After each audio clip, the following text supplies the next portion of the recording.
Hello everyone. आज हम लोग हड़प्पा सभ्यता का दूसरा वीडियो देखेंगे। इसमें हम लोग पढ़ेंगे सामाजिक मतभेद का जो विश्लेषण कैसे किया गया। इसको पता लगाने के लिए हमें सामाजिक और आर्थिक जो भी गतिविधियाँ थे उनको जानना जरूरी है, ठीक है। और इसके लिए उन्होंने दो प्रकार की चीज़ों का प्रयोग किया, एक समाधि, एक विलासिता। विलासिता में भी दो प्रकार थे, एक उपयोगी एवं एवं विलासिता थी, जिसे विलास भी कहा गया।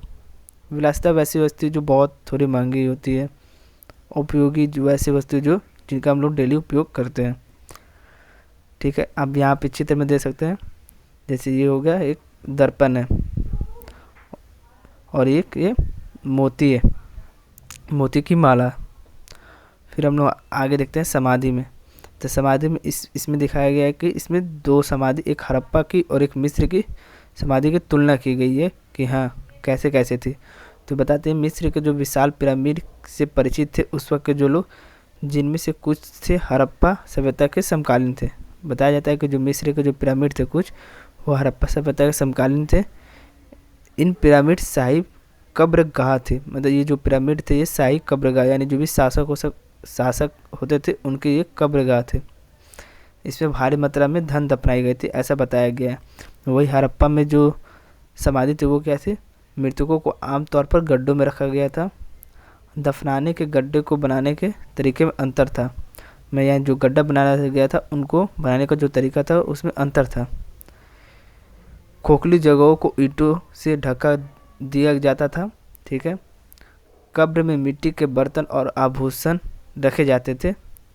कब्र जो होते थे उसमें मिट्टी के आभूषण और बर्तन रखे जाते थे। आप इसमें देख सकते हैं, इस चित्र में ये एक व्यक्ति की कंकाल है और इसके आसपास आप देख सकते हैं बर्तन वर्तन रखे गए हैं, आभूषण रखे जाते थे। इनका प्रयोग हो सकता है कि ये मृत्यु के बाद के जीवन में जो इस्तेमाल के लिए रखा गया था।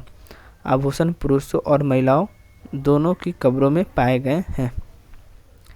उदाहरण के लिए देख सकते हैं 1980 के दशक के मध्य हड़प्पा में कब्रिस्तान की खुदाई में एक पुरुष की खोपड़ी के पास 3 शंख के छल्ले, एक जैस्पर यानी कीमती पत्थर होता था और मन का सैकड़ों सूक्ष्म मोतिया से युक्त आभूषण पाया गया। तो इस प्रकार देख सकते हैं कि हड़प्पा के और जो मिस्र के पिरामिड थे उन दोनों में क्या अंतर था।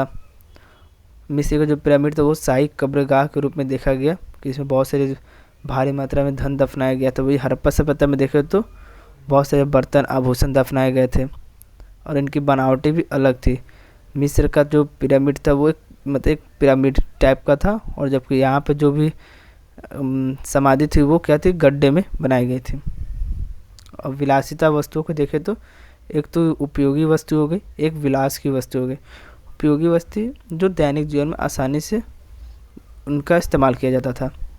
इसमें आ गया मिट्टी के बर्तन, सुई, ये सब आते थे। वही विलास में देखा जाए पुरातात्विक का मानना है कि ये वस्तु क्या होते थे, दुर्लभ एवं महंगे होते थे और ये गैर अस्थायी सामग्रियों में से जटिल तकनीकों से बनी होती थी। यानी जो विलास की जो वस्तु होती थी वो बहुत महंगी होती थी और दुर्लभ होती थी, यानी बहुत कम मात्रा में होती थी। जैसे फायांस हो गया, ठीक है। ये सब बहुत सारे महंगे वस्तु थे जो बहुत कम मात्रा में उपलब्ध थे और ये अधिकतर मोहनजोदड़ो और हड़प्पा जैसे क्षेत्रों में ही उपलब्ध पाए गए हैं। और फिर हम लोग पढ़ते हैं हड़प्पा सभ्यता में शिल्प उत्पादन के संबंध में। तो हम सबसे पहले इसमें केंद्र देखेंगे, कौन सा उत्पाद होता था वो देखेंगे, मतलब कौन कौन से वस्तुओं का प्रोडक्शन होता था यहाँ पे। फिर कच्चा माल देखेंगे कि हाँ कच्चा माल कहाँ कहाँ से आता था, कौन कौन क्षेत्र से आता था। केंद्र में देखें तो चनहुद्रो, लोथल, धोलावीरा, नागेश्वर, बालाकोट, आप इन सबको मैप में देख सकते हैं। एक जैसे यहाँ पे चनहुद्रो, फिर यहाँ पे देख सकते हैं लोथल, फिर यहाँ पे धोलावीरा, फिर यहाँ पे नागेश्वर, फिर बालाकोट। तो आप इस प्रकार इन केंद्रों को आप मैप पे ही देख सकते हैं। फिर आगे पढ़ते हैं कौन सा उत्पाद। तो शिल्प उत्पादन इसके अंतर्गत मनका बनाना, शंख काटना, धातु का काम हुआ, मुहर बनाना, वजन बनाना शामिल था। कच्चा माल में देखा जाए तो पत्थर के रूप में इस वक्त लोग कार्नेलियन, जैस्पर, क्रिस्टल, क्वार्ट्ज, स्टैटाइट इन सब का प्रयोग करते थे। वही धातु में देखा जाए तो तांबा, कांच और सोना हाँ, एक बात याद रखिएगा, इस समय लोहे का उपयोग नहीं होता था, इसलिए बहुत सारे एग्ज़ाम में क्वेश्चन पूछे जाते हैं कि क्या ये हड़प्पा सभ्यता लौह युग से संबंधित था, तो इसका आंसर है नहीं, इस लौह युग से संबंधित नहीं था। और हड़प्पा सभ्यता को कांस्य युग सभ्यता भी कहा जाता है। और फिर आगे देखो तो शंख, फायांस और टेराकोटा और पकी हुई मीट का भी इस्तेमाल होता था। कुछ मोती 2 या 2 से अधिक पत्थरों से बने होते थे, और इन मोतियों की आकृति देखा जाए तो जो चक्राकार, बेलनाकार, गोलाकार, इस प्रकार ये होते थे। फिर एक सिलखरी पत्थर थी जो बहुत मुलायम थी, इसको भी मोतियों को एक पेस्ट में डालकर बनाया जाता था। उत्पादन के विभिन्न चरणों में पीले रंग के कच्चे माल और मोतियों को जलाकर कार्नेलियन प्राप्त किया जाता था। कार्नेलियन भी एक पत्थर था, ठीक है। और चन्हुद्रो, लोतल और हाली के धोलावीरा से एक छेद करने वाले उपकरण भी पाए गए हैं, ठीक है। नागेश्वर और बालाकोट ये पाए गए हैं, ये क्षेत्र क्या थे, तट के पास थे, यानी समुद्र तट के पास थे, यानी हो सकता है कि यहाँ से समुद्री जो व्यापार होता था, हो सकता है उनके ये बंदरगाह रहा हो। और लोथल भी पाया गया कि लोथल जो गुजरात में है, वो हड़प्पा सभ्यता का एक बंदरगाह के रूप में इसको देखा गया और माना भी गया है। और जो नागेश्वर बालाकोट से वहाँ पे चूड़िया, करछुल, जेराव आदि सामान मिले हैं, ठीक है। और ये लोग सामग्री कहाँ से प्राप्त करते थे, यानी कच्चे माल कहाँ से लाते थे, ठीक है, वो बताते हैं। तो शिल्प उत्पादन के लिए विभिन्न प्रकार की सामग्रियों का उपयोग किया गया था। जैसे मिट्टी होता था, वो कुछ स्थानीय रूप से उपलब्ध थे, क्योंकि ये अधिकतर जो हड़प्पा सभ्यता के जो क्षेत्र बसे हुए थे वो नदी तंत्र के आसपास ही बने, सिंधु नदी जो तंत्र है उसके आसपास ही बसावट थी इनकी। तो यहाँ पे स्थानीय रूप से मिट्टी मिल जाती थी, पत्थर, लकड़ी और धातु जो था वो जलोढ़ मैदान से मिल जाती थी, ठीक है। बैलगाड़ी का यहाँ पे देखा गया कि एक टेराकोटा खिलौना मिला है, तो हो सकता है उस वक्त जो लोग हैं वो बैलगाड़ी का प्रयोग परिवहन के रूप में करते होंगे। और अब देखते हैं कौन कौन से वस्तु कहाँ कहाँ से मंगाए जाते थे सामग्री। नागेश्वर और बालाकोट जहाँ से शंख को मंगाया जाता था। अफगानिस्तान के सुरतगोई में लैपिस लाजुली जो एक नीला पत्थर था जो बहुत मूल्यवान था, वहाँ से मंगाया जाता था। फिर लोथल जहाँ से कार्नेलियन मंगाई जाती थी। फिर स्टेटेटाइट जो दक्षिणी राजस्थान से मंगाई जाती थी। फिर वही राजस्थान के क्षेत्रीय क्षेत्र से तांबे के लिए प्रसिद्ध था और दक्षिण भारत सोने के लिए, ठीक है। तो इस प्रकार आप देख सकते हैं कि भारत के अलग अलग क्षेत्रों से इन वस्तुओं को मंगाया गया था।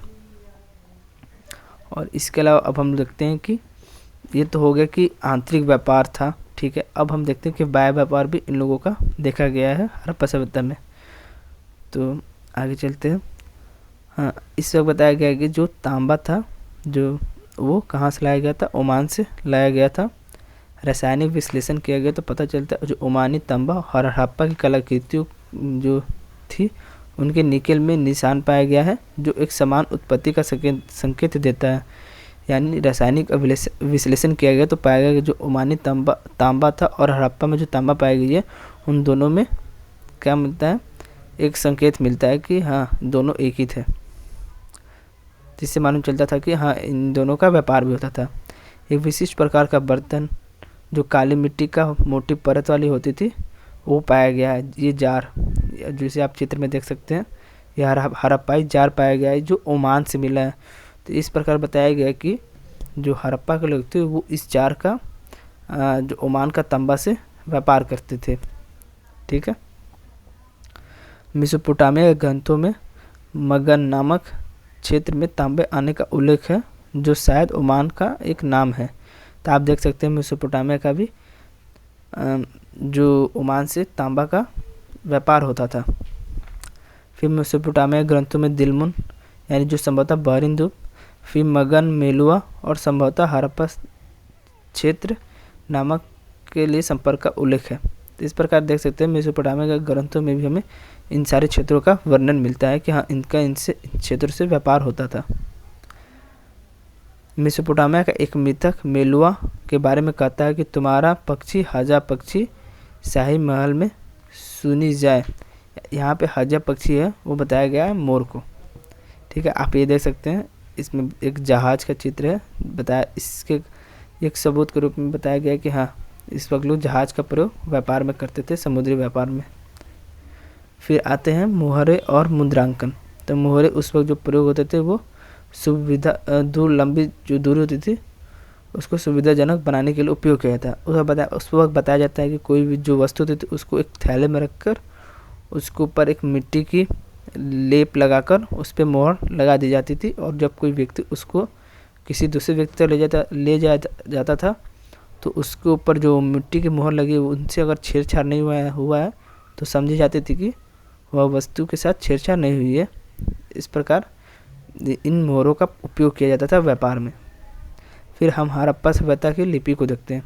तो हड़प्पा सभ्यता की जो लिपि थी वो चित्रात्मक लिपि थी जो अभी तक पढ़ी नहीं जा सकी है, और इसमें सबसे लंबी जो लेख थे उनमें 26 संकेत थे। जो हड़प्पा सभ्यता में अभी तक सबसे लंबी जो शिलालेख मिले उसमें अभी 26 संकेत माने गए। इसमें चिन्ह संख्या हड़प्पा जो लिपि थी उसमें चिन्ह संख्या 375 से 400 के बीच माना गया, और जो हड़प्पा लिपि थी उसे दाएं से बाएं की ओर लिखा गया था, और इसे विभिन्न प्रकार के वस्तुओं पर लिखा गया था, जैसे मोहरे पर, तांबे के उपकरण पर, जार पर, तांबे के और टेराकोटा पर, आभूषण पर, हड्डियों की छड़ पर, इन सब पर ये हड़प्पा की जो लिपि है वो लिखी हुई थी। और फिर बाट यानी आज के समय में वजन तौलने के लिए जो प्रयोग किया जाता है उनका विनिमय को वजन की एक सटीक प्रणाली द्वारा नियंत्रित किया जाता था, जो आमतौर पर चट नामक पत्थर से बना होता था। आमतौर पर बिना किसी निशान के ये घनाकार होता था। छोटे बाटों का उपयोग संभवतः आभूषण और मोतियों को तौलने के लिए किया जाता था। तो इस प्रकार इस बाट का प्रयोग उस वक्त जो लोग थे वो वस्तुओं को मापतौल के लिए प्रयोग करते थे। तो इस प्रकार हमने हड़प्पा सभ्यता की सामाजिक स्थिति जो थी उनका कैसे विश्लेषण किया वो देखे, हड़प्पा सभ्यता की लिपि को देखे, और उनका जो व्यापार था आंतरिक और बाह्य व्यापार उनको देखे। और नेक्स्ट वीडियो में हम लोग इसके आगे का जो भी बचा हुआ उसको देखेंगे। Thanks for watching.